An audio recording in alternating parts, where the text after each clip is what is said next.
Hello students and welcome to another session of my online biology classes called biology simplified. मैं हूं doctor Shyamala Shah और मेरे details आपको दिख रहे हैं स्क्रीन पर। ऑलराइट स्टूडेंट्स, हम 11th स्टैंडर्ड के स्टेट टेक्स्ट बुक का फोटोसिंथेसिस टॉपिक जो है वो स्टडी कर रहे हैं और ये इसका 4th पार्ट है। जो स्टूडेंट्स अभी अभी नए नए से जुड़े हैं उनको मैं बता दूं कि बाकी के सारे पार्ट्स और इसके पहले के जितने भी चैप्टर्स हैं वो सारे मेरे जो चैनल हैं उस पर अवेलेबल हैं, तो चैनल ज़रूर चेकआउट कीजिए। चैनल का नाम है biology simplified. Please do not forget कि आपको चैनल को लाइक शेयर एंड सब्सक्राइब करना है। बेल आइकॉन दबा देंगे तो आपको आगे के सारे वीडियोस का नोटिफिकेशन मिल जाएगा। स्टूडेंट्स, मेरे ऑनलाइन एंड ऑफलाइन दोनों क्लासेस शुरू हो चुके हैं 9th से लेकर 12th स्टैंडर्ड तक। बायोलॉजी के किसी भी बोर्ड के लिए अगर आपको ट्यूशन या क्लासेस की ज़रूरत है तो प्लीज़ मुझे ज़रूर कॉन्टैक्ट कीजिएगा। गारंटीड है कि आपके मार्क्स में और कॉन्सेप्ट्स में इंप्रूवमेंट 100% होगा। ओके, मेरे पास बहुत सारे ऑप्शंस अवेलेबल हैं। आपको पूरा सिलेबस लेना है या चैप्टर वाइज आपको स्टडी करना है, ओके, बहुत सारे ऑप्शंस अवेलेबल है। नीट के लिए जो स्टूडेंट्स तैयारी कर रहे हैं वो मुझे ज़रूर कॉन्टैक्ट कीजिए।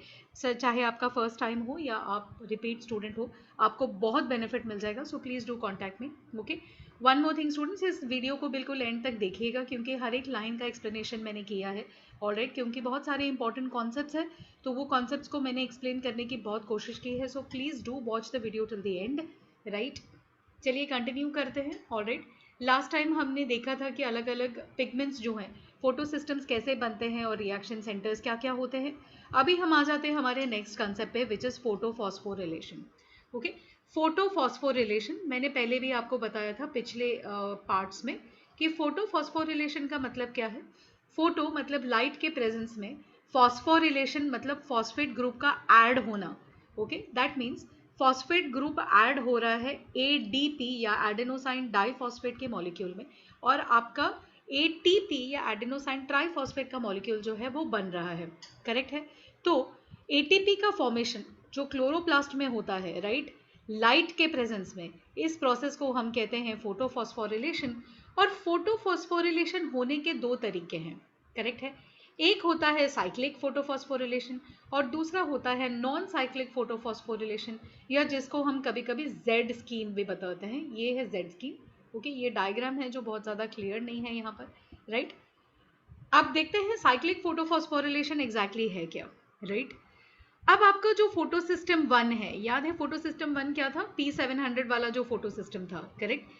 तो फोटो सिस्टम 1 पर जब लाइट पड़ती है या जब उसको इल्यूमिनेट किया जाता है तो क्या होता है, हमने इसको ऑलरेडी देखा है कि जो आपका P700 का जो सेंटर है क्लोरोफिल ए का, है ना, वो एक्साइट होता है और इलेक्ट्रॉन्स कंटिन्यूअसली रिएक्शन सेंटर से बाहर फेंके जाते हैं। और जब वो फेंके जाते हैं तब वो वापस रिटर्न भी आते हैं, not the same electrons, sometimes the same one, sometimes the different ones. Okay, depend करता है कि आप कौन से स्कीम को देख रहे हैं, राइट। तो जब भी अगर हम ओनली फोटो सिस्टम 1 की बात करें, ओके, तो एक्साइटेशन होती है फोटो सिस्टम 1 की। यहाँ पर आप डायग्राम पे जरा फोकस करेंगे। फोटो सिस्टम 1 पर लाइट एनर्जी जब पड़ती है, करेक्ट है, ये लाइट एनर्जी है। फोटो सिस्टम 1 का जो सेंटर है, ओके, वो सेंट्रल क्लोरोफिल मॉलिक्यूल जो है वो हाईली एक्साइट हो जाता है। एक्साइटमेंट से, ठीक है, वो इलेक्ट्रॉन्स, हाई एनर्जी इलेक्ट्रॉन्स को फेंकता है बाहर, राइट। अब ये सब जो आपको यहाँ पर दिख रहे हैं, ये जो मॉलिक्यूल्स दिख रहे हैं, FRS है, ferredoxin, cytochrome B6, cytochrome F, plastocyanin, okay, ये कुछ इलेक्ट्रॉन कैरियर्स हैं, ऑलराइट, जो मेम्ब्रेन के अंदर प्रेजेंट रहते हैं, थाइलाकॉइड के अंदर प्रेजेंट रहते हैं। और ये क्या करते हैं, इन हाई एनर्जी इलेक्ट्रॉन्स को पिकअप करते हैं और पासिंग द पार्सल जैसे इन इलेक्ट्रॉन्स को एक से दूसरे कैरियर में पास ऑन किया जाता है। अभी आप पूछेंगे कि मैम ये करने का पॉइंट क्या है, करेक्ट है। ये करने का पॉइंट ये है कि जो इलेक्ट्रॉन यहाँ से फोटो सिस्टम से बाहर फेंकी जाती है, करेक्ट, उसमें बहुत ज़्यादा एनर्जी है, टू मच एनर्जी है। अब इस एनर्जी को मैं एक साथ में यूज़ नहीं कर सकती, ओके, एक साथ में मैं एटीपी नहीं बना सकती, राइट। तो मैं क्या करती हूँ, या प्लांट क्या करता है, ओके, इस हाई एनर्जी इलेक्ट्रॉन को वो एक से दूसरे कैरियर में शिफ्ट करता है। जब एक कैरियर से दूसरे कैरियर में इलेक्ट्रॉन जाता है तब धीरे धीरे उसकी एनर्जी को यूटिलाइज किया जाता है। किस चीज़ में यूज़ किया जाता है, उसके एनर्जी को हम एटीपी मॉलिक्यूल में बांध देते हैं, करेक्ट है। तो ये जो रिएक्शन आपको दिख रही है, एडीपी प्लस पाई, पाई मतलब इनऑर्गेनिक फॉस्फेट, पाई मतलब इनऑर्गेनिक फॉस्फेट, PI है ये, ओके। तो एडीपी को इनऑर्गेनिक फॉस्फेट ऐड हो जाता है और एक मॉलिक्यूल एटीपी की बन जाती है। इसके लिए एनर्जी कहाँ से आती है? इसके लिए एनर्जी आती है इन हाई एनर्जी इलेक्ट्रॉन से जो यहाँ से बाहर फेंके जा रहे हैं। करेक्ट है? तो पूरा सिस्टम देखिए कैसा है कि एक रिएक्शन सेंटर है जहाँ पे एक क्लोरोफिल की मॉलिक्यूल है, सारा का सारा जो एंटेना मॉलिक्यूल्स है ओके वो सारे एनर्जी अब्जॉर्ब करते हैं, फिर वो सेंट्रल क्लोरोफिल ए मॉलिक्यूल को दे देते हैं वो एनर्जी। वो क्लोरोफिल ए मॉलिक्यूल एक्साइट होता है, एक्साइट होके वो हाई एनर्जी इलेक्ट्रॉन्स बाहर को फेंकता है। अब ये बाहर को जो इलेक्ट्रॉन्स आ रही हैं वो धीरे धीरे एक के बाद एक के बाद एक अलग अलग कैरियर मॉलिक्यूल्स के थ्रू पास होता है और स्पेसिफिक रीजन्स पे जब उसकी एनर्जी एक पर्टिकुलर लेवल पे आती है वहां पर एटीपी के मॉलिक्यूल सिंथेसाइज होके बन जाती हैं। करेक्ट है? तो बड़ा ही ब्यूटीफुल सिस्टम है, राइट? तो क्या होता है जब फोटो सिस्टम 1 इल्यूमिनेट होता है, इलेक्ट्रॉन्स कंटिन्यूअसली बाहर को फेंके जाते हैं, वही इलेक्ट्रॉन्स की एनर्जी जब पूरी तरह खत्म हो जाती है वो वापस फोटो सिस्टम 1 में एंटर होते हैं। करेक्ट है? तो ये प्रोसेस कैसी है? साइक्लिक प्रोसेस है ना, यहाँ से आ रही है वापस यहीं को जा रही है, यहाँ से आ रही है वापस यहीं को जा रही है ना? तो ये कैसी प्रोसेस है? ये एक साइक्लिक प्रोसेस है एंड देयरफॉर इस प्रोसेस को हम कहते हैं साइक्लिक फोटोफॉस्फोरिलेशन। अभी आपको याद क्या करना है स्टूडेंट्स, ये जो ऑर्डर है ना FRS का मतलब होता है ferredoxin reducing substance. Okay, FRS का मतलब होता है फेरिडॉक्सिन रेड्यूसिंग सब्सटेंस। फिर ये है फेरेडॉक्सिन, ये है साइटोक्रोम B6, ये साइटोक्रोम F और प्लास्टोसाइनिन। ये जितने भी मॉलिक्यूल्स हैं ना ये लार्ज मॉलिक्यूल्स हैं जो प्रोटीन बेस्ड हैं। ओके, इनके अंदर प्रोटीन भी है, इनके अंदर मेटल के आयंस भी होते हैं। For example ferredoxin cytochrome, okay, cytochromes में जनरली आयरन होता है, IRON, फेरम। ओके, तो आयन के सेंटर्स होते हैं, ठीक है। प्लास्टोसाइनिन में भी कुछ सेंटर्स होते हैं जो मेटालिक सेंटर्स हैं। तो इनके वजह से क्या होता है, ये इलेक्ट्रॉन को एक्सेप्ट करते हैं, जब ये इलेक्ट्रॉन को पिकअप करते हैं ये रेड्यूस होते हैं, जब ये इलेक्ट्रॉन को नेक्स्ट कैरियर को डोनेट करते हैं तब वो खुद ऑक्सीडाइज हो जाते हैं। तो एक सीरीज में ओके ये कैरियर्स जो हैं ये oxidize reduce oxidize reduce oxidize reduce होते रहते हैं। सेम टाइम जो हाई एनर्जी इलेक्ट्रॉन्स हैं उनकी एनर्जी को ओके चैनलाइज करके, इनके एनर्जी को यूज करके ओके दो मेजर जगह पे एटीपी के मॉलिक्यूल्स बनते हैं। करेक्ट है? तो ये जो स्कीम है ये आपको अच्छे से याद करना है। नॉट ओनली दैट, आपको ऑर्डर जो है वो याद करना है। क्यों? क्योंकि ये जो ऑर्डर है ना ये स्पेसिफिक ऑर्डर में ही इलेक्ट्रॉन्स पास ऑन हो सकते हैं। करेक्ट है? ये जो कैरियर्स हैं ये अपने इलेक्ट्रॉन पोटेंशियल के हिसाब से जो है या ऑक्सीडेशन पोटेंशियल के हिसाब से इनकी अरेंजमेंट है। करेक्ट? तो FRS जो है अपनी इलेक्ट्रॉन डायरेक्टली साइटोक्रोम B6 को या F को नहीं दे सकती, उसकी इलेक्ट्रॉन की एनर्जी लेवल जब एक लेवल नीचे होती है तभी वो फेरेडॉक्सिन को ही डोनेट कर सकता है ना, कहीं और डोनेट नहीं कर सकता। तो ये जो ऑर्डर है अरेंजमेंट का, FRS to ferredoxin, ferredoxin to B6, okay, B6 से F और F से प्लास्टोसाइनिन। करेक्ट है? तो इस तरीके से आपको ऑर्डर जो है इसको मेंटेन करना है, इसको याद करना है। ठीक है? तो है काफी सिंपल। ये जो साइक्लिक इलेक्ट्रॉन फ्लो है ना, इस साइक्लिक इलेक्ट्रॉन फ्लो में फोटोफॉस्फोरिलेशन साथ साथ में होता है और ये इंपॉर्टेंट एस्पेक्ट है और इसीलिए ओके इस प्रोसेस को साइक्लिक फोटोफॉस्फोरिलेशन बोलते हैं। साइक्लिक इसीलिए क्योंकि जो इलेक्ट्रॉन्स उस सेंटर से निकलते हैं वही इलेक्ट्रॉन्स वापस रिटर्न आ जाते हैं पूरा साइकिल कंप्लीट करके। करेक्ट है? और फोटोफॉस्फोरिलेशन इसीलिए क्योंकि ये प्रोसेस लाइट के प्रेजेंस में होता है और एडीपी को फॉस्फेट ऐड किया जाता है। तो सारे टर्म्स का एक्सप्लेनेशन मैंने आपको दे दिया है। करेक्ट है? इस प्रोसेस में एक चीज नोटिस कीजिएगा, साइक्लिक फोटोफॉस्फोरिलेशन में ओनली फोटो सिस्टम 1 जो है ये इन्वॉल्व है। करेक्ट है? आपको यहाँ फोटो सिस्टम 2 कहीं पर भी नहीं दिखाई देगी और इसके वजह से फोटो सिस्टम 1 जो है ना, यहाँ पे क्योंकि इसके खुद के ही इलेक्ट्रॉन साइकिल हो रहे हैं तो आपको वाटर मॉलिक्यूल को ब्रेक करने की जरूरत नहीं पड़ती है। Do you understand what I am saying? अगर आप प्रीवियस वीडियो देखेंगे आप ये रियलाइज करेंगे कि जब फोटो सिस्टम 2 इन्वॉल्व थी तो उसके इलेक्ट्रॉन्स फोटो सिस्टम 1 अब्सॉर्ब करता है, तो उसके इलेक्ट्रॉन्स जो हैं उसके पास वापस नहीं आते, इसीलिए उसको इलेक्ट्रॉन्स की कमी को पूरा करने के लिए पानी के मॉलिक्यूल को ब्रेक करना पड़ता है। यस और नो? बट यहाँ पे इसी के इलेक्ट्रॉन्स वापस आ रहे हैं, फोटो सिस्टम 1 के ही इलेक्ट्रॉन्स रिटर्न आ रहे हैं, तो क्या यहाँ पे आपको पानी की मॉलिक्यूल ब्रेक करने की जरूरत पड़ेगी? नहीं पड़ेगी, करेक्ट है। तो इसीलिए यहाँ पे फोटोलिसिस ऑफ वाटर जो है वो नहीं होती, और अगर फोटोलिसिस नहीं होती तो ऑक्सीजन जो है वो भी जनरेट नहीं होगा। यस और no?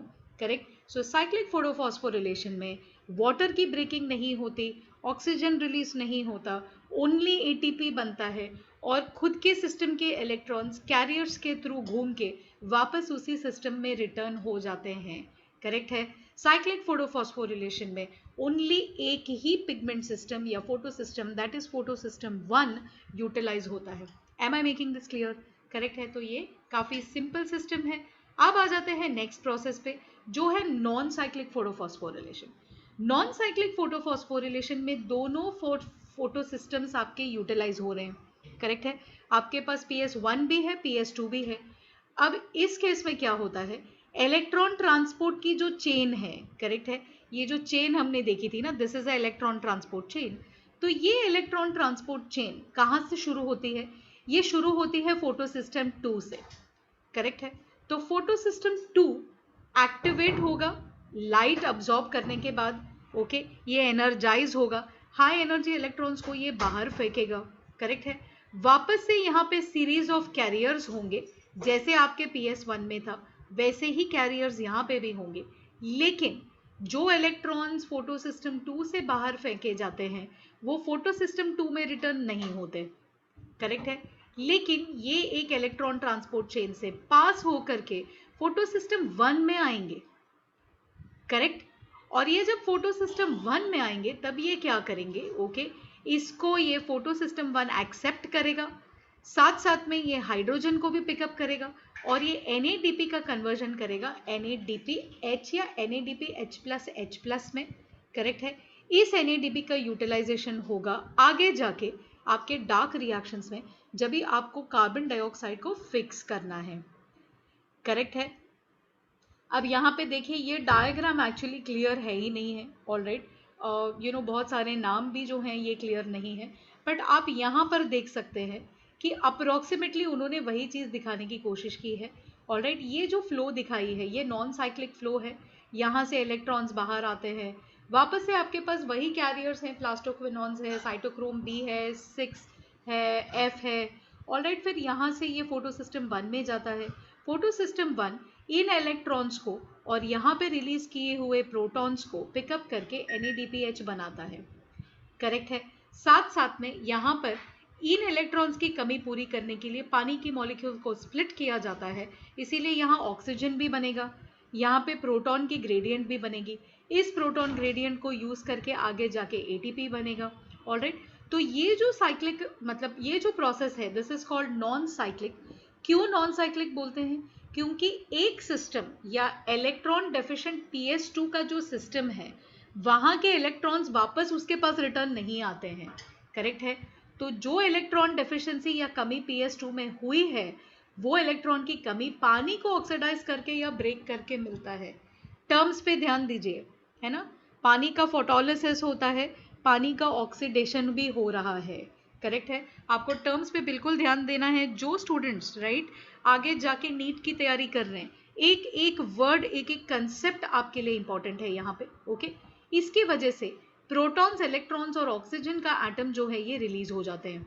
Correct. Electrons photo system 2 pickup करता है और वापस अपने पुराने ग्राउंड स्टेट में या रेड्यूस स्टेट में रिटर्न आ जाता है।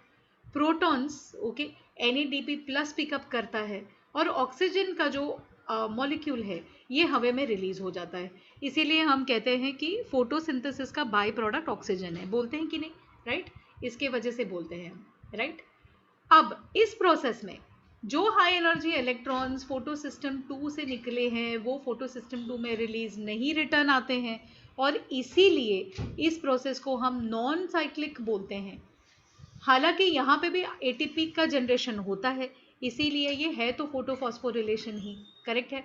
तो एक प्रोसेस ऐसी है जहाँ पे साइक्लिक प्रोसेस में इलेक्ट्रॉन्स जो है घूम रहे हैं, एक ही फोटो सिस्टम इन्वॉल्व है, वहाँ पे पानी का स्प्लिटिंग नहीं होगा, ऑक्सीजन नहीं बनेगा। करेक्ट है।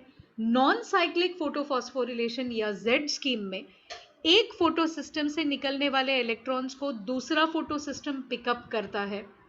एक फोटो सिस्टम के इलेक्ट्रॉन की कमी को पानी के मॉलिक्यूल को ब्रेक करके या ऑक्सीडाइज करके पूरा किया जाता है।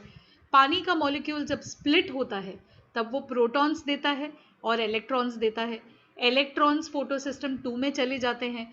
प्रोटॉन्स जो है उनको फोटो सिस्टम 1 पिकअप करता है, उसको साथ साथ में इलेक्ट्रॉन्स के कंबाइन करके वो NADP मॉलिक्यूल को रिड्यूस करके NADPH+H+ मॉलिक्यूल बनाता है।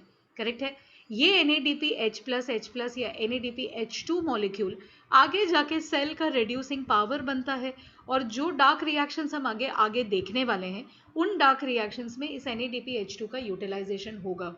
ओके, दोनों जगह पे साइक्लिक और नॉन साइक्लिक दोनों जगह पे ADP फॉस्फोरिलेट होता है और ATP बनता है एंड हेंस फोटोफॉस्फोरिलेशन तो दोनों जगह हो रही है। बस डिफरेंस ये है इलेक्ट्रॉन की फ्लो या तो साइक्लिक है या तो साइक्लिक नहीं है। करेक्ट है। इस डिफरेंस को बिल्कुल माइंड में क्लियर रखिएगा। जब आप स्टडी कर रहे हैं इट विल हेल्प। अगर आप एक डिस्टिंग्विश बिटवीन भी लिख देंगे फटाफट साइक्लिक और नॉन साइक्लिक के बीच में तो बिल्कुल आपके माइंड में बात जो है क्लैरिटी से बैठ जाएगी। करेक्ट है। जब फोटोकेमिकल रिएक्शंस होते हैं पानी का फोटोलिसिस या ब्रेकिंग होता है, ऑक्सीजन भी रिलीज होगा, ATP भी बनेगा, NADPH भी बनेगा। करेक्ट है। ATP और NADPH के मॉलिक्यूल्स दो ऐसे वाहन हैं या व्हीकल्स हैं जो बेसिकली क्या कर रहे हैं, आपके सूरज की ऊर्जा को, है ना, वो डार्क रिएक्शन की तरफ लेके जा रहे हैं। जो सेकेंड फेज होगी आपके डार्क रिएक्शन की, कार्बन डाइऑक्साइड को जब आप फिक्स करेंगे आपको एनर्जी भी बहुत लगेगी और हाइड्रोजन भी बहुत लगेगा। और ये दोनों चीज़ें कैसे बनती हैं, ये लाइट रिएक्शन से बनती हैं। और इनको बनाने की एनर्जी कहाँ से आती है, डायरेक्टली लाइट से या सनलाइट से आती है। करेक्ट है। सेकेंड डार्क रिएक्शन की जो फेज है उसको हम कार्बन डाइऑक्साइड की फिक्सेशन रिएक्शन बोलते हैं। ओके, और इस रिएक्शन में कार्बन डाइऑक्साइड को रिड्यूस किया जाता है और आपके पास बन जाएगा कार्बोहाइड्रेट। करेक्ट है। जो फर्स्ट फिक्स्ड एंड प्रोडक्ट है विच इज ग्लूकोज। राइट। दो मेजर रिएक्शंस या दो मेजर प्रोडक्ट्स जो है ये आपके लाइट रिएक्शन में आते हैं। एक है रिड्यूसिंग एजेंट जो NADPH है जिसको हम reducing power of the cell बोलते हैं, और सेकेंड एक हाई एनर्जी रिच कंपाउंड जो ATP है। और इन दोनों की यूटिलाइजेशन अगले फेज या डार्क फेज में होगा। करेक्ट है। तो I hope this is very clear. Light reactions हम आपके text book point of view से जो है इसको कंप्लीट कर चुके हैं। अभी हम आ जाते हैं नेक्स्ट फेज पे जिसको हम कहते हैं dark reactions.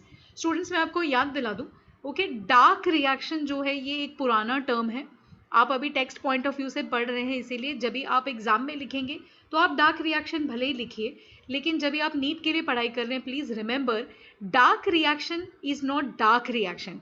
It is just that इस रिएक्शन के लिए आपको डायरेक्टली लाइट के प्रेजेंस की जरूरत नहीं है और इसीलिए हम इसको बोलते हैं लाइट इंडिपेंडेंट रिएक्शन। ओके, तो डार्क रिएक्शन इसको भी नहीं कहा जाता, बट अभी आपके टेक्स्ट बुक में है इसीलिए हम इस टर्म को यूटिलाइज करेंगे।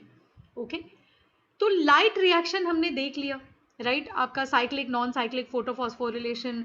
राइट, आपके लीव्स जो हैं इन्होंने अपने मीजोफिल सेल्स में सारा ATP जनरेट कर दिया है, NADPH बना लिया है। अभी काम आता है नेक्स्ट फेज का। ओके, ये जितने भी आपके लाइट रिएक्शंस थे ये कहाँ पर हो रहे थे, क्लोरोप्लास्ट के ओके ग्रैनम में या थाइलाकॉइड के अंदर ये सारे प्रोसेसेस हो रहे थे। राइट, अभी जो सेकेंड फेज आएगी जहां पे एक्चुअली कार्बन डाइऑक्साइड का बनेगा ग्लूकोज, ये फेज जो है ये स्ट्रोमा में होगा। ऑलराइट, याद है आपको स्ट्रोमा, क्लोरोप्लास्ट के अंदर जो मैट्रिक्स मटेरियल थी, है ना, उसके अंदर जो है आपके कार्बन का फिक्सेशन होगा और इस कार्बन फिक्सेशन को कई सारे स्टेप्स लगेंगे, इसमें कई सारे एंजाइम्स लगेंगे और इस प्रोसेस को हम देखेंगे। एंजाइम्स के साथ साथ में, करेक्ट है, जो भी लाइट रिएक्शन में प्रोड्यूस हुआ ATP और NADPH है, करेक्ट है, ये जो प्रोडक्ट्स हैं ये स्ट्रोमा में ट्रांसपोर्ट हो जाते हैं और इनका यूटिलाइजेशन कार्बोहाइड्रेट या कार्बोहाइड्रेट या ग्लूकोज बनाने में यूटिलाइज हो जाएगा। करेक्ट है। तो मैंने पहले भी आपको कहा था कि लाइट रिएक्शन के जो एंड प्रोडक्ट्स हैं वो डार्क रिएक्शन में या लाइट इंडिपेंडेंट रिएक्शन में यूज अप हो जाएंगे, है ना, उनका इस्तेमाल हो जाएगा। ठीक है। अब ये जो पूरा प्रोसेस है ये हमें पता कैसे चला, कि जो है कार्बन डाइऑक्साइड डार्क रिएक्शन में चला जाता है और फिर ये कंपाउंड्स बनते हैं, फिर एंड में इसका शुगर बनता है, शुगर का बाद में स्टार्च बनता है। तो ये जो पूरा प्रोसेस है, ये पाथवे है ना, कि कार्बन कैसे मूव हो रहा है सेल के अंदर, इसको किसने वर्कआउट किया? इसको वर्कआउट किया कैल्विन, बेंसन और इनके बाकी के को वर्कर्स और स्टूडेंट्स ने। और ये इतना महत्वपूर्ण कंट्रीब्यूशन था, इतना बड़ा काम था कि 1961 में कैल्विन को इसके लिए नोबेल प्राइज से नवाजा गया, उनको अवार्ड मिला गया। ठीक है, अब इस बात को कैसे स्टडी किया वो आप पूछेंगे, है ना। तो क्या किया था, बहुत सिंपल था। उस टाइम तक रेडियो एक्टिव ट्रेसर टेक्नोलॉजी जो है वो आ गई थी। तो लोगों ने क्या किया, ये जो इन्होंने स्टडी किया, इन्होंने यूज किया क्लोरेला। ओके, क्लोरेला जो है आपने किंगडम प्लांटे में इसके साथ में परिचय किया है। क्लोरेला एक सिंगल सेल्यूलर या यूनिसेल्यूलर आल्गे है। तो इसके साथ में इन्होंने स्टडी किया क्योंकि छोटे सेल्स थे। और क्या किया कि जो कार्बन डाइऑक्साइड था, है ना, उसके कार्बन को उन्होंने रेडियो एक्टिव बना दिया। तो C जो है नॉर्मल C12 होता है, रेडियो एक्टिव C14 होता है। करेक्ट है। तो उन्होंने क्लोरेला को basically radio active carbon dioxide जो है प्रोड्यूस किया, और उसके बाद क्लोरेला को हर स्टेज पे उसको ब्रेक करके उसके अंदर के कंपाउंड्स को एक्सट्रैक्ट करके स्टडी किया। तो ऑब्वियसली क्योंकि कार्बन डाइऑक्साइड का जो C था वो 14 लेबल था, अब इससे अगर मैं शुगर बनाऊं तो वो शुगर में भी कार्बन C14 ही होगा। ये सुनो, तो आपने एक तरीके का लेबलिंग कर दिया ना कि हाँ, यहाँ से मैंने शुरू किया तो C14 था, जहां जहां सेल के अंदर C14 कंपाउंड्स मुझे मिलेंगे, मैं ये बोल सकती हूँ कि ये सारे इसी कार्बन डाइऑक्साइड से बने हुए हैं, है ना। तो it was very brilliant idea और बहुत ब्यूटिफुल एक्सपेरिमेंटल डिज़ाइन था। ऑफकोर्स बहुत काम था इसमें। ओके, और बहुत सालों मेहनत करने के बाद इन्होंने सारे के सारे इंटरमीडिएट स्टेप्स जो हैं इनको फिगर आउट किया कि CO2 एग्जैक्टली फिक्सेशन होता कैसे है। करेक्ट है, कैसे फिक्सेशन होता है। अब ये जो वेरियस स्टेप्स हैं जिनको आज हम कैल्विन साइकिल या C3 पाथवे के नाम से जानते हैं, ये बेसिकली कार्बन डाइऑक्साइड का फिक्सेशन पाथवे है। इसको ही हम डार्क रिएक्शन भी बोलते हैं। ओके, इसको ही हम लाइट इंडिपेंडेंट रिएक्शन भी बोलते हैं। और इसमें कुछ मेजर स्टेप्स हैं। अब इन मेजर स्टेप्स को हम थोड़ा देख लेते हैं। करेक्ट है। स्टेप 1 जो है, फर्स्ट स्टेप कार्बन डाइऑक्साइड के फिक्सेशन का, उस स्टेप का नाम है कार्बोक्सिलेशन, है ना। कार्बोक्सिलेशन का मतलब है ना स्टूडेंट्स, कहीं पे लिख के रखिए आप। कार्बोक्सिलेशन मतलब किसी भी मॉलिक्यूल को जब कार्बन डाइऑक्साइड ऐड किया जाता है केमिकली। क्या कहा मैंने? जब भी आप किसी भी मॉलिक्यूल को कार्बन डाइऑक्साइड केमिकली ऐड करेंगे तो वो प्रोसेस होता है कार्बोक्सिलेशन। करेक्ट है। तो कार्बोक्सिलेशन CO2 का सबसे पहला रिडक्शन शुरू होता है जब सेल के अंदर एक 5 कार्बन मॉलिक्यूल वाला शुगर होता है जिसका नाम है राइबोलोज 1,5 बिसफॉस्फेट। बिस मतलब डाई होता है। स्टूडेंट्स, आई एम श्योर आपने इसको स्टडी किया होगा, लेकिन मैं फिर भी आपको बता दूं कि ऑर्गेनिक केमिस्ट्री में नेमिंग के कुछ रूल्स होते हैं जो IUPAC करके एक ऑर्गेनाइजेशन है वो डिसाइड करती है। ऑलराइट, तो राइबोलोज 1,5 बिसफॉस्फेट का क्या मतलब है? राइबोलोज 5 कार्बन का शुगर है। तो विजुअलाइज कीजिए, 5 कार्बन एटम्स आप एक लाइन में ड्रॉ कीजिए ऊपर से लेके नीचे। फर्स्ट कार्बन और 5th कार्बन पे 2 जगह पे फॉस्फेट के ग्रुप्स है विच इज PO4। करेक्ट है। तो जब हम उसको लिखते हैं तो फर्स्ट कार्बन 5th कार्बन तो 1,5, और पहले के बुक्स में हम डाई कार्बन लिखा, डाई फॉस्फेट लिखते थे। अभी अकॉर्डिंग टू IUPAC आपको डाई ट्राई ऐसे नहीं लिखना है, बिस ट्रिस लिखना है। तो ट्रिस मतलब अगर 3 एटम्स हैं, बिस मतलब आप अगर 2 एटम्स हैं। तो राइबोलोज 1,5 बिस फॉस्फेट मतलब ये एक ऐसा शुगर है जहां पे 2 फॉस्फेट मॉलिक्यूल्स अटैच्ड हैं 1 पोजिशन पे और 5 पोजिशन पे। ठीक है, इसको हम प्यार से या शॉर्ट फॉर्म में RUBP बोलते हैं। तो ये जो RUBP है ना, ये सबसे पहला एक्सेप्टर है कार्बन डाइऑक्साइड का। तो कौन कार्बोक्सिलेट होता है? RUBP। करेक्ट है। ये 5 कार्बन का पेंटोस है जिसमें 2 फॉस्फेट्स अटैच्ड है। अब क्या होता है, पहले ही स्टेप में आपके स्ट्रोमा के अंदर क्लोरोप्लास्ट के RUBP शुगर जो है ये कार्बन डाइऑक्साइड के साथ में एक बॉन्ड बनाता है, करेक्ट है। First step carboxylation. कार्बोक्सिलेशन का मतलब CO2 का ऐड होना। CO2 कहाँ ऐड हो रहा है? RUBP पे ऐड हो रहा है। बिल्कुल क्लैरिटी के साथ इसको समझिए, ओके। RUBP रिएक्ट करता है CO2 के साथ, राइट। अब RUBP में ऑलरेडी 5 कार्बन है, ये और एक कार्बन यहाँ पे आ गया, तो क्या बनेगा? एक 6 कार्बन इंटरमीडिएट बनेगा। लेकिन ये मॉलिक्यूल बहुत ही अनस्टेबल है, इसीलिए ये बहुत शॉर्ट समय तक रहता है और उसके बाद वो ब्रेक डाउन हो जाता है, करेक्ट है। ये जो रिएक्शन है RUBP प्लस CO2, ओके, ये जो कार्बोक्सिलेशन रिएक्शन है ये होता है एक एंजाइम के कारण जिसका नाम है RUBP carboxylase oxidase, okay. RUBP carboxylase oxidase, यहाँ पे नाम ऑक्सीडेज नहीं दिया है, बट मैं चाहती हूँ कि आप लोग इसको कहीं पे लिख के ले लीजिए, ऑलराइट। ये बहुत इंपॉर्टेंट एस्पेक्ट है जो बाद में आपके पास वापस आएगा, ओके। इस एंजाइम को हम शॉर्ट फॉर्म में बोलते हैं Rubisco, okay. Rubisco is ribulose bisphosphate carboxylase oxidase, ribulose bisphosphate carboxylase oxidase, correct है। तो रुबिस्को एंजाइम जो है बहुत ही इंपॉर्टेंट एंजाइम है, ओके। ये जो है फर्स्ट रिएक्शन को कैटेलाइज करता है। क्योंकि आपका 6 कार्बन इंटरमीडिएट इट्स अनस्टेबल, ये इमीडिएटली ब्रेक डाउन हो जाता है और आपको 3 कार्बन कंपाउंड देता है, 3 ही कार्बन होते हैं। और आपका फर्स्ट स्टेबल कंपाउंड जो रिएक्शन का बनता है वो है 3-फॉस्फोग्लिसरिक एसिड या 3-PGA, करेक्ट है। क्योंकि अभी इस बात को ध्यान से सुनिए, क्योंकि आपके डार्क रिएक्शन का सबसे पहला स्टेबल मॉलिक्यूल, ओके, एक 3 कार्बन कंपाउंड है जो है फॉस्फोग्लिसरिक एसिड। इस साइकिल को C3 साइकिल भी कहा जाता है, okay. C3 3 carbons, correct. Rubisco, alright, एक बहुत ही बड़ा प्रोटीन मॉलिक्यूल है, ऑब्वियसली एंजाइम है सो प्रोटीनेशियस है। और 16% के क्लोरोप्लास्ट के प्रोटीन्स जो हैं वो रुबिस्को से बने हुए रहते हैं। मतलब टोटल क्लोरोप्लास्ट में से आप प्रोटीन कंटेंट कभी भी निकालोगे तो 16% जो है सिर्फ रुबिस्को निकलेगा, करेक्ट है। दुनिया का सबसे ज्यादा मात्रा में पाया जाने वाला एंजाइम रुबिस्को है, करेक्ट। जो स्टूडेंट्स नीट पर्सपेक्टिव से जा रहे हैं, देखिए मैं आपको बार बार इंपॉर्टेंट चीजें बता रही हूँ, इसीलिए मैं कहती हूँ कि आप मेरे क्लासेस डेफिनेटली ज्वाइन करने के लिए देखें, आपको बहुत सारे ऐसे इंपॉर्टेंट क्रूशियल इंफॉर्मेशन मिलता रहेगा, ठीक है, ओके। अब आ जाते हैं सेकेंड फेज पे। सेकेंड फेज जो है ये है ग्लाइकोलिटिक रिवर्सल, करेक्ट। मॉलिक्यूल्स जो 3-PGA के या 3-फॉस्फोग्लिसरिक एसिड के बन गए हैं ये कन्वर्ट होते हैं, ओके, और एक मॉलिक्यूल में जिसका नाम है 1,3 बिसफॉस्फोग्लिसरिक एसिड या डाइफॉस्फोग्लिसरिक एसिड, ठीक है। अब इसका जो कन्वर्जन है ना, यहाँ पे आप देखेंगे 3-PGA में एक ही फॉस्फेट था ना, अब यहाँ पे डाइफॉस्फेट हो गया है। दैट मीन्स आपने कहीं से एक फॉस्फेट ऐड किया है, यस और नो।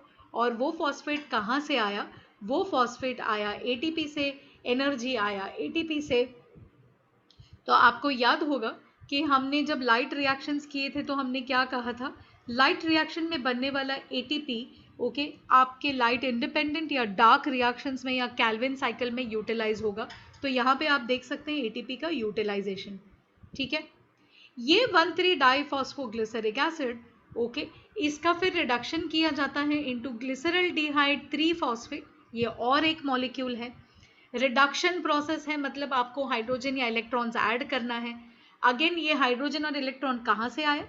ये आए NADPH से। NADPH कहाँ बना था स्टूडेंट्स? लाइट रिएक्शन में बना था, करेक्ट है। तो जैसे कि हमने पहले देखा ATP भी यूज हो गया यहाँ पर और NADPH भी यूज हो गया है ना। सिस्टम को बड़ी केयरफुली फॉलो करना है आपको, करेक्ट है। कैल्विन साइकिल को कंटिन्यूअसली रन करते रहने के लिए, alright, enough amount of RUBP का होना बहुत जरूरी है, करेक्ट। क्योंकि RUBP सबसे पहला एक्सेप्टर है CO2 का, ऑलराइट। और जब भी तक RUBP इनफ रहेगा, सेकेंड थिंग आपको क्या चाहिए? ATP चाहिए। थर्ड थिंग आपको क्या चाहिए? NADPH चाहिए। तो ये जितनी चीजें हैं, है ना, ये कंटिन्यूअसली अमाउंट में रहने चाहिए, तब जाके आपके जो सिंथेसिस है वो होता रहेगा, राइट। तो अभी आप देखेंगे आपका ये जो 3-फॉस्फोग्लिसराल्डिहाइड आपने बना दिया या प्लांट ने बना दिया, अब एक बात समझने की बात है कि जैसे अगर 12 मॉलिक्यूल बनते हैं 3PgAl के, करेक्ट है, तो इसमें से केवल 2 मॉलिक्यूल जो हैं ये ग्लूकोज बनाने की तरफ जाते हैं। ओके, 12 में से केवल 2 मॉलिक्यूल ग्लूकोज बनाने के लिए जाते हैं। जो रिमेनिंग 10 मॉलिक्यूल हैं इस PgAl के, ये वापस से जाते हैं RuBP को बनाने में। तो PgAl से वापस RuBP बनता है, करेक्ट है। इस रिएक्शन को हाँ यहाँ दिखाया गया है ना, तो इसको मैं थोड़ा सा रिड्यूस कर देती हूँ सो दैट हम पूरे रिएक्शन को एक साथ में देख सकें। ओके, आपको फिलहाल फोकस सिर्फ यहाँ पर रखना है, फिलहाल आप फोकस यहाँ पे रखिए। तो देखिए कार्बन डाइऑक्साइड जो है एंटर हो रहा है। अब देखिए उन्होंने कैसे डिवाइड कर दिया है 3 फेजेस में। ये कार्बोक्सिलेशन था, ये रिडक्शन है और ये रीजेनरेशन है ना। रीजेनरेशन मैंने अभी आपको पढ़ाया नहीं है, बट मैं आपको यहाँ पे ही दिखा देती हूँ कि क्या है, राइट। तो आपका प्रोसेस शुरू हुआ, कार्बन डाइऑक्साइड का जो मॉलिक्यूल है ना। अब बाजू में देखिए उन्होंने लिखा है 6 मोलर, 6 मोलर या 6 मॉलिक्यूल्स, एक ही चीज है। एवोगाड्रोस लॉ के हिसाब से मोल्स एंड मॉलिक्यूल्स को आप इक्वेट कर सकते हैं, करेक्ट। तो पकड़ के चलिए कि कार्बन डाइऑक्साइड के 6 मॉलिक्यूल्स जो हैं ये एंटर होते हैं आपके कैल्विन साइकिल में। यहाँ पर है एंजाइम रुबिस्को जो हमने अभी देखा है ना। रुबिस्को एंजाइम ओके क्या करता है, RuBP जो 5 कार्बन की मॉलिक्यूल है, करेक्ट है, इस RuBP मॉलिक्यूल को ये CO2 को ऐड करता है। तो 6 RuBP 6 CO2 को ऐड हो जाते हैं और आपको मिलते हैं एक अनस्टेबल कंपाउंड जो 6 कार्बन का है और आपको 6 मोल्स मिल रहे हैं, करेक्ट है। स्टूडेंट्स जब कैल्विन साइकिल लिखी जाती है ना तो आपको 6666 का हिसाब लिखना है। क्यों? क्योंकि अल्टीमेटली जब ग्लूकोज मॉलिक्यूल बनती है तो ग्लूकोज में होते हैं 6 कार्बन, है ना। तो आपको 6 कार्बन डाइऑक्साइड का फिक्सेशन दिखाना पड़ेगा, है ना। बट आपको क्या अंडरस्टैंड करना है कि जब एक टाइम साइकिल टर्न होती है तो एक कार्बन डाइऑक्साइड का मॉलिक्यूल एंटर होता है, इसीलिए एक ग्लूकोज बनाने के लिए आपको साइकिल को 6 बारी जो है टर्न करना पड़ेगा, है ना। ये हो गई बात की बात। अभी आप पहले समझ लीजिए कि ये फर्स्ट रिएक्शन हुआ कार्बोक्सिलेशन रिएक्शन। RuBP CO2 को पिकअप करता है, वो कार्बोक्सिलेट होता है, एंजाइम है रुबिस्को और एक अनस्टेबल 6 कार्बन मॉलिक्यूल को ये दे देता है। अब क्योंकि ये अनस्टेबल है ये इमीडिएटली ब्रेकअप होगा और आपको मिलेगा 3-फॉस्फोग्लिसरेट, करेक्ट है। ये 6 कार्बन थे, हाँ ये 3 कार्बन है, तो ऑटोमेटिकली ये हो जाते हैं 12 मॉलिक्यूल्स, है ना। इसको आपने क्रैक कर दिया ना तो डबल हो गए। 3 के 6 का एक मॉलिक्यूल है तो उसमें 3 के 2 मॉलिक्यूल बनेंगे। तो अगर 6 का एक अनस्टेबल है तो उसमें 3 के 12 मॉलिक्यूल्स या 12 मोल्स बनेंगे। ये 3 कार्बन के हैं। आपको साइकिल लिखते समय मोलार हिसाब एज वेल एज कार्बन का काउंट आपको लिखना है, करेक्ट है। आपके भी अंडरस्टैंडिंग में ये काम आता है। अब आता है नेक्स्ट फेज, ठीक है। ये एक के बाद एक दोनों फेजेस में ATP यूज होगा पहले, फिर NADPH यूज होगा। क्या होता है, फॉस्फोग्लिसरेट पे पहले आप और एक फॉस्फेट ऐड करेंगे तो ATP को आप ब्रेक डाउन करेंगे, 12 मोल ATP ब्रेक डाउन होगा और 12 मोल ADP जनरेट हो जाएगा। ये फॉस्फेट जाएगा इधर और आपको मिलेगा 1,3 ओके डाइफॉस्फोग्लिसरेट। ऑब्वियसली 12 मोल का और 3 कार्बन का हिसाब वैसे ही रहता है। अब इसको हम रिड्यूस करेंगे। एसिड से जब अल्डिहाइड बनता है तो वो एक केमिकल रिडक्शन प्रोसेस है। दैट मीन्स आप हाइड्रोजन एंड इलेक्ट्रॉन्स इसको ऐड कर रहे हैं। तो हाइड्रोजन डोनर है NADPH, इसका बनेगा NADP प्लस 12 मोल का हिसाब वही रहेगा, करेक्ट है। अब इंटरेस्टिंग बात शुरू होती है। आपने 3-फॉस्फोग्लिसरल्डिहाइड के है ना 12 मॉलिक्यूल्स यहाँ पे तैयार कर लिए हैं, करेक्ट है। ये 3 कार्बन का ही मॉलिक्यूल है। अब इसमें से क्या होता है, मैंने आपको क्या बताया था, सिर्फ 2 मॉलिक्यूल्स जो है ये नीचे ग्लूकोज बनने में काम आएंगे। बाकी के जो 10 मॉलिक्यूल हैं ये यहाँ पे चले जाते हैं एक अलग साइकिल में। इस साइकिल को नाम दिया है रीजनरेशन साइकिल। तो हमने कार्बोक्सिलेशन देखा, हमने रिडक्शन देख लिया, ओके, फॉस्फोग्लिसरल्डिहाइड बन गया। अब इसमें से 2 मॉलिक्यूल्स चले गए नीचे और बाकी के 10 मॉलिक्यूल्स आ गए यहाँ पे। अब इसको हम समझ लेते हैं, करेक्ट है। इस फॉस्फोग्लिसरॉल्डिहाइड में से 10 मॉलिक्यूल्स अलग अलग शुगर्स बनाने में काम में आते हैं। ये जितने मॉलिक्यूल्स हैं, करेक्ट है। आप बायोमॉलिक्यूल्स मेरे साथ स्टडी कर चुके हैं, नहीं किया है तो पिछला वीडियो जल्दी देख लीजिए। ओके, नीट के स्टूडेंट्स ध्यान दीजिएगा। ज़ाइल्यूलोज 5 फॉस्फेट, ये एक शुगर है जो 5 कार्बन की शुगर है। फिर बनता है एरिथ्रोज 4 फॉस्फेट, करेक्ट है, ये 4 कार्बन की शुगर है। फिर बनता है सीडोहेप्ट्यूलोज 7 फॉस्फेट, ये 7 कार्बन की शुगर है। फिर बनता है राइबोज 5 फॉस्फेट जो 5 कार्बन का शुगर है। इसमें से बनता है ribulose monophosphate, ribulose monophosphate MP, correct है। 6 बन जाते हैं मॉलिक्यूल्स यहाँ पर और फिर इनको एक फॉस्फेट ऐड किया जाता है, देखिए ध्यान से, ATP बन जाता है ADP। राइब्यूलोज माई मोनोफॉस्फेट से हो जाता है राइब्यूलोज बिसफॉस्फेट, ओके, जहां पे 2 फॉस्फेट्स हैं और वापस से साइकिल कार्बोक्सिलेशन की तरफ जाने के लिए तैयार हो गया है। Do you understand this? Okay, do you understand this, right? तो ये है, okay, xylulose, erythrose, sedoheptulose, ribose, ribulose, correct है। तो it is XESR, okay, XESR या एक्सेस, करेक्ट। तो इस तरीके से आपको याद रखना है XESR, ओके, XESR, ऑलराइट। इस तरीके से आप अगर याद रखेंगे आपको थोड़ा सा इजी हो जाएगा।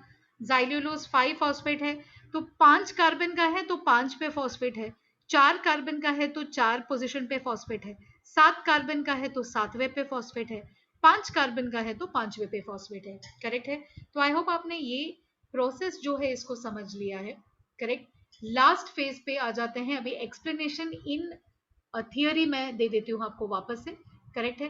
तो रीजेनरेशन जो है लास्ट फॉस्फेट का, बहुत सारे कॉम्प्लेक्स रिएक्शंस होते हैं। 10 मॉलिक्यूल्स जो 3 फॉस्फोग्लिसरॉल्डिहाइड के बने हैं ये रीजेनरेट करते हैं 6 मॉलिक्यूल RuBP को।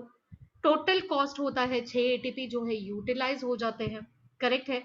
अब एक मॉलिक्यूल ग्लूकोज का बनाने के लिए आपके कैल्विन साइकिल को 6 बार घूमना पड़ता है, 6 टर्न्स होते हैं, करेक्ट है। स्टूडेंट्स प्लीज रिमेंबर, जब हम डायग्राम में लिखते हैं ना, हम एक साथ में यहाँ पे 6 मॉलिक्यूल्स का हिसाब लिख रहे हैं, लेकिन जब प्लांट सेल काम कर रहा है तो वो एक साथ में 6 मॉलिक्यूल ऑफ CO2 को अंदर नहीं ले पाएगा, करेक्ट है। उसको एक एक मॉलिक्यूल लेके उसको फिक्स करना है, इसीलिए प्लांट को 6 बार इस पर्टिकुलर साइकिल को टर्न करना पड़ेगा, करेक्ट है। प्लांट्स में बहुत सारे अलग अलग ऑर्गेनिक जो मॉलिक्यूल्स है या कंपाउंड्स हैं ये इन रिएक्शंस के थ्रू सिंथेसाइज होता है, करेक्ट है। आपको यहाँ पे ओनली सेडोहेप्ट्यूलोज, एरिथ्रोज दिखाया गया है, लेकिन एरिथ्रोज से बहुत सारी दूसरी चीजें बनती है, सेडोहेप्ट्यूलोज से बहुत सारी अलग अलग दूसरी दूसरी चीजें बनती हैं, करेक्ट है। तो ये इतनी वैरायटी की चीजें हैं जो प्लांट बहुत आसानी से बहुत सारे एंजाइम्स यूज करके यहाँ पे सिंथेसाइज कर लेता है, करेक्ट है। अब आपको हिसाब किताब मैं बता दूं, 6 मॉलिक्यूल CO2 के अगर यूज होते हैं, ओके, और राइबुलोज 15 बिसफॉस्फेट के अगर यूज होते हैं, तब जाके 12 मॉलिक्यूल बनते हैं 3 फॉस्फोग्लिसरॉल्डिहाइड के। इन 12 में से, ओके, सिर्फ 2 जो है ये ग्लूकोज बनाने के काम आते हैं, बाकी के 10 वापस से गोल घूम के राइबुलोज 15 बिसफॉस्फेट को रीजेनरेट या वापस से बनाते हैं। अगेन ये जो है CO2 से कंबाइन होता है और कैल्विन साइकिल फुल्ली वापस से रीस्टार्ट होती है, करेक्ट है। तो कैल्विन साइकिल में एक इंपॉर्टेंट चीज आप देखिए, ATP यूज हो जाता है पर ADP बनता है, NADPH यूज हो जाता है पर NADP बन जाता है। अब ये दोनों प्रोडक्ट्स जो हैं ये वापस फ्री हो जाते हैं लाइट रिएक्शन में चले जाने के लिए और light reaction again second time बनना स्टार्ट हो जाता है, यस और नो। तो overall reactions, okay, light reaction granum में क्या हो रहा है, पानी के 24 मॉलिक्यूल्स ब्रेक होते हैं तो आपको 24 OH एंड 24 H+ मिलता है। ये लाइट रिएक्शन है स्टूडेंट्स, हाँ, ग्रानम में चल रहा है ये जो 24 OH है ये, ओके, आपको 24 इलेक्ट्रॉन्स दे देता है, ठीक है, ये इलेक्ट्रॉन्स 24 हाइड्रोजन और 12 NADP के साथ कंपेयर करके आपको देते हैं 12 NADPH। ये रिएक्शंस लिखित में प्रैक्टिस करने हैं, ठीक है।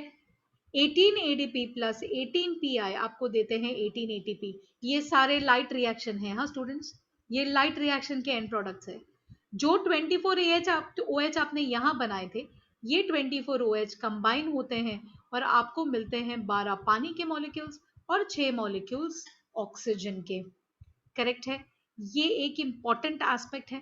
अब डार्क रिएक्शन देखते हैं, है ना, डार्क रिएक्शन देखते हैं। स्ट्रोमा में होने वाला डार्क रिएक्शन 6 CO2 और 18 ATP की कॉस्ट होती है, 12 NADPH मॉलिक्यूल्स लग जाते हैं और आपको मिलता है एक मॉलिक्यूल ग्लूकोज का जो C6H12O6 है, 6 मॉलिक्यूल्स पानी के, 18 ADP, क्योंकि ये ब्रेक हो गया ना तो 18 ADP मिलेंगे और 18 इनऑर्गेनिक फॉस्फेट मिलेंगे। 12 NADPH यूज हुए तो 12 NADP प्लस भी मिलेगा। करेक्ट है। अगर हम लाइट और डार्क रिएक्शंस को टोटल कर दे और इंटरमीडिएट का जो कंपाउंड्स है उनको कैंसिल कर दे तो हमें क्या मिलता है, 6 CO2 प्लस 24 पानी के मॉलिक्यूल्स आपको देता है एक ग्लूकोज प्लस 18 पानी के molecules plus 6 oxygen. Do you understand this, है ना, फेयरली सिंपल रिएक्शन है, ठीक है। अब ये जो है, ये नीचे का पार्ट, ये भी मैं आपको समझा देती हूँ, ठीक है। 3-फॉस्फोग्लिसराइल्डिहाइड के जो दो मॉलिक्यूल्स ग्लूकोज बनने में जाते हैं वो कैसे बनते हैं। पहले बनता है डाइहाइड्रोक्सी एसीटोन फॉस्फेट जो एक 3 कार्बन मॉलिक्यूल है। अब यहाँ पे दो दो मॉलिक्यूल का हिसाब शुरू हो गया, करेक्ट है। तो ये 3 कार्बन है, इसीलिए दो मॉलिक्यूल्स हैं। जब ये दो मॉलिक्यूल्स आपस में कंबाइन होते हैं, एक्चुअली डाइहाइड्रोक्सी एसीटोन फॉस्फेट और ग्लिसरॉल्डिहाइड 3 फॉस्फेट, ये दो मॉलिक्यूल्स कंबाइन होते हैं। ये दोनों तीन तीन कार्बन के मॉलिक्यूल्स हैं। जब ये कंबाइन होते हैं आपको मिलता है एक सिंगल 6 कार्बन का molecule which is fructose 1,6 bisphosphate. Okay, fructose जो है अपने एक फॉस्फेट को डोनेट कर देता है एडीपी को, यहां पर एक मॉलिक्यूल एटीपी का बनता है और मुझे मिलता है फ्रक्टोज 6 फॉस्फेट।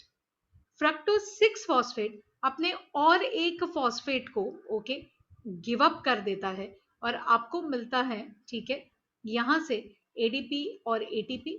यहाँ पे थोड़ा सा उन्होंने मिस्टेक किया है, एक्चुअली ये fructose 6 phosphate to glucose 6 phosphate होता है और glucose 6 phosphate ADP to ATP conversion देके आपको यहाँ पे ग्लूकोज दे देता है ना। यहाँ पे फॉस्फेट लॉस हो रही है, ना कि यहाँ पे। हाँ, तो ये थोड़ा सा मिस्टेक है, ये जो स्टेप है ये यहाँ होना चाहिए था। इसमें अगेन बहुत सारे एंजाइम्स हैं। अब इसी प्रोसेस को रिवर्स में देखेंगे जब भी हम रेस्पिरेशन टॉपिक करेंगे, है ना। इस प्रोसेस को बोलते हैं रिवर्सल ऑफ ग्लाइकोलिसिस। इस प्रोसेस को बोलते हैं रिवर्सल ऑफ ग्लाइकोलिसिस। और ये पूरा चार्ट अगर आप देखें, मैं इसको और रेड्यूस और रेड्यूस और रेड्यूस और रेड्यूस करूंगी, ओके, तो आपको यहाँ दिखेगा कार्बन डाइऑक्साइड पूरा साइकिल हो करके ओके कैसे नीचे ग्लूकोज में कन्वर्ट हो रहा है। करेक्ट है, तो ये अंडरस्टैंडिंग की बात है। ऑलराइट, तो यहाँ पर स्टूडेंट्स मैं इस वीडियो को एंड करती हूँ क्योंकि हमने डार्क एंड लाइट रिएक्शंस दोनों कंप्लीट कर लिए हैं और अभी हम आएंगे नेक्स्ट प्रोसेस पे विच इज फोटो रेस्पिरेशन। उसको हम देखते हैं नेक्स्ट वीडियो में। Thank you very much students. Please do not forget कि आपको सब्सक्राइबर्स बढ़ाने हैं, ओके, बेल आइकॉन दबाना है और आप लोगों को क्लासेस भी मेरे ज्वाइन करने हैं अगर आपको इम्प्रूवमेंट चाहिए है तो। नीट के students please be careful, okay, and please do consider joining the class. All right, thank you very much and keep studying.